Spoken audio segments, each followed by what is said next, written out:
Абай жолы роман-эпопеясының 4-ші томы 2-ші тарауы күз қияда. Дәрмен мен Мәкен жолдас жігіттермен бірге қалаға қашып келеді.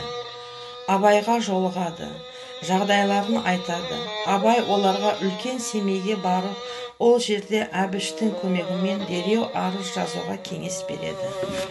Олар дәл Абай айтқандай әрекет жасап, Әбен дейтін таныс жігіттің үйіне жетеді. Қашқындарды қуып келе жатқан дайыр бастаған 10 шақты жігіттерде қалаға жетіп келеді.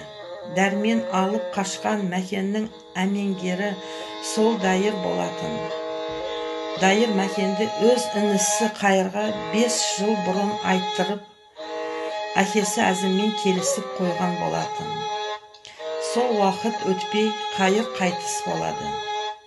Келіскен Әзім де өмірден өткен.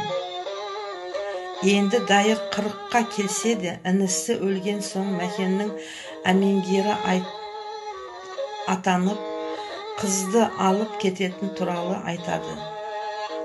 Дәрмен бұған шыдай алмай Мәкенді алып қашады. Дайыр бір жағынан Оразбайға туыс. Оның қалада жүргенін біліп, Оразбайға бәр жайтты айтады. Оразбай Абайдың Дәрмені қызды алып қашқанын естіп, дайырға Қорабай сияқты саудагерлерін жөнелтеді. Әбіш хабар естіп, Мәкеннің атынан Семейдің Оязына арыз жазады. Қуғыншылар Әбеннің үйіне жетіп, көпшілік болғандықтан үй үшін ойранын шығарады. Сонында Дәрмен мен Мәкенді байлап алып кетеді. Көп ұзамай паромға міне бастайды. Болған жағдайды естіген Әбеннің достары жиналып паромға жетіп келеді. Дайыр мен Қарабай бастаған қуғыншылармен төбелеседі. Сол кезде Әбіш 5 полицейлермен бірге келіп қалада. Дайыр мен Қарабайды тұтқынға алып кетеді, ал Дәрмен мен Мәкенді босатады. Бәрі жиналып Оязға барады. Ояз Маковецкий бұл істі жоғарғы окружной соттың шешуіне береді. Себебі дайырлар 2 қашқынды шариғат заңымен жазаламақ болып алып кетеді. Ал Мәкен орыс заңы бойынша арыз жазып келген алғашқы әйел болатын. Бәрі соттың өкімін күтіп жүреді. Сол кезде Әбішті Алматыға әскері жұмысына бұйрықпен шығартады.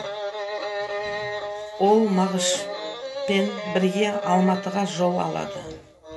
Абай енді не боларын білмей, алаңсырап, қолына қағаз бен қалам алып, қара сөз жазуға кіріседі. Сол қара сөздерінде ол 200-ді молдалар мен арам сүйгіш саудагерлерді көп жазатын. Осылай іркілмей 4 ай өтіп кетеді. Сонында соттағылар істі қарастырып, Мәкеннің азат болуына өкім шығарады. Дайырларға қалың малды Абай мен жақтастары көтеретін болды.